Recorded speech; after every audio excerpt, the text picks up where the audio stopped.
তোমরা ছেলেরা তো বেকার। কে বললো আমরা বেকার? তাহলে শোনো একটা কাহিনী।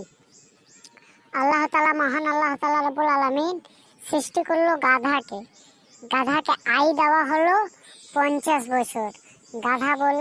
গাধাকে বলা হলো তোমার আয় 50 বছর, তুমি গাধার মতন খাটতে থাকবা, মানুষের বোঝা উঠাবা, অনেক কিছু করবা, কিন্তু মানুষ তার বিনিময়ে তোমাকে কিচ্ছু দেবে না।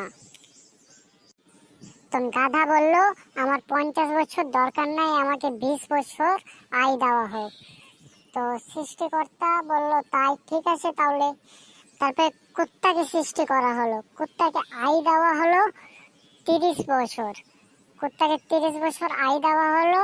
তো উনি বলল, কুত্তাকে বলল আল্লাহ তাআলা রব্বুল আলামিন যে তুমি মানুষের অনেক বফাদার কুত্তা হয়ে থাকবা।